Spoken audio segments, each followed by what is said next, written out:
Hello everyone, welcome to the Jungle social media channel. Today I want to talk about something important. There's a Senate race between John Fetterman and Dr. Oz in Pennsylvania.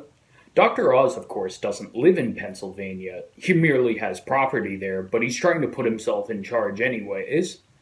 A new report came out that over the course of his career, between 1989 and 2000, Dr. Oz has killed over 300 dogs for animal experiments. He did this conducting research at Columbia University. Most people are ignorant about just how bad these experiments are. Animals are regularly used to test poisons, chemicals, carcinogens, and drugs. Experimenters cut open monkeys' skulls and plant electrodes, then do psychology experiments. It's also very regular to do learned helplessness experiments on dogs. This is when you electrocute an animal and make it impossible to escape. By the time you make it possible to escape, the animal no longer tries to. Psychology experiments are amongst the most painful. Of course, Dr. Oz has tried to deny the allegations by questioning the reporting, but he can't. Not really. See, this story shines a light on the fact that these experiments happen a lot. Almost all universities have laboratories where these practices are common, so how could he deny it? They're not even beneficial. They waste time and are inefficient, but medical, veterinary, and science groups lobby for them hard. So do the companies that breed animals and create experimental devices. This isn't to say that we shouldn't trust experts or to say that we should be against the concept of science. The problem is that the question here isn't really a scientific one, but a moral one. But do you want to know what makes this story worse? Not only did his experiments require the deaths and prolonged suffering of the dogs he experimented on, he also violated many codes in the Animal Welfare Act. These have the most minimum standards for dogs, cats, primates, and rabbits used in experiments. It requires painkillers and euthanasia for animals who are in severe pain.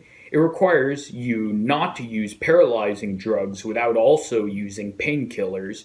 You also can't experiment multiple times on the same animal. The information that I'm about to tell you doesn't come from recent reporting. It comes from a whistleblower who worked with Columbia University named Dell'Orto in 2003 and 2004. After witnessing the experiments, not knowing what else to do, she called PETA.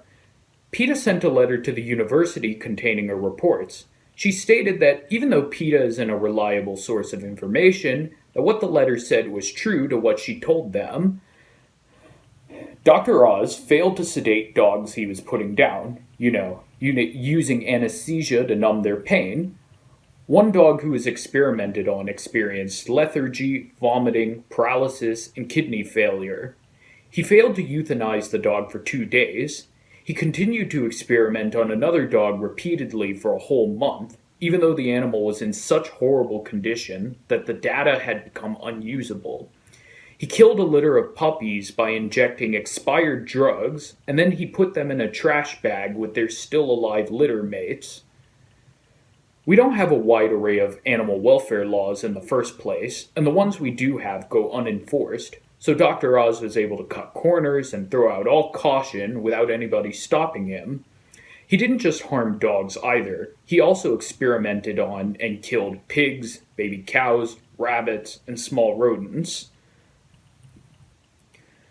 But due to the violations of the Animal Welfare Act, the USDA ordered Columbia University to pay $2,000. The USDA did an internal investigation and the two parties did a settlement, and they accepted the whistleblower's findings, but according to her, the review was still faulty because many people in the USDA are complicit in similar behavior. The fact there were any consequences at all took a lot of effort, and is the exception, not the rule.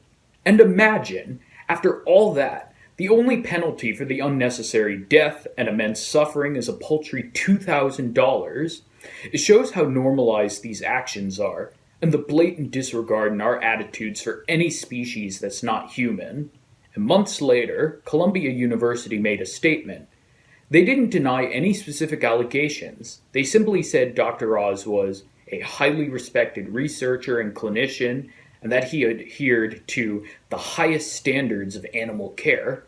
We see a common mistake here, not distinguishing the difference between highest or even sufficient care and treatment we merely consider to be morally justified.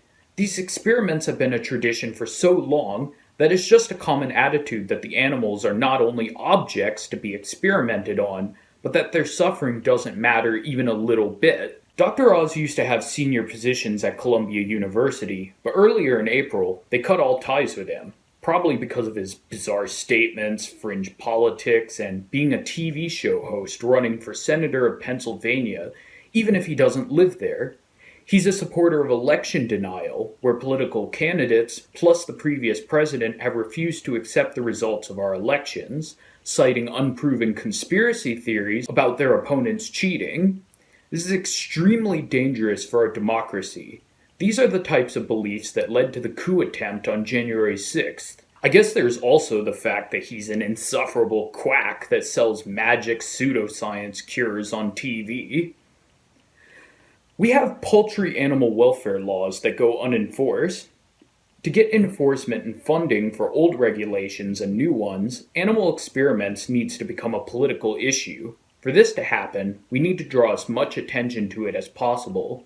Despite how horrible Dr. Oz's actions were, we need to seize this moment and shine light on this issue to give it some much needed attention. This issue needs to be on the ballot every election from now on. If elected, John Fetterman should make it a priority to make sure that these actions don't continue to happen at the universities where they're extremely common. Seriously, I've been paying attention, and John Fetterman is an awesome guy. I implored voters in Pennsylvania to vote for him over Dr. Oz. Dr. Oz has been gaining in the polls recently because of police endorsements and bizarre rants he makes on Fox News. I'm guessing these rants disgust many Fox News viewers too. Fetterman is a Pennsylvania native trying to rebuild the town of Braddock. He's an advocate for economic justice and criminal justice reform. He was able to eliminate fees associated with applying for a pardon and is working to move the process online to eliminate the paperwork. He officiated the first same-sex marriage in his area and champions marijuana legalization. Right now, he's running against Dr. Oz for Senate, and I think between the two of them, the choice is really easy and that it's important to vote in this election.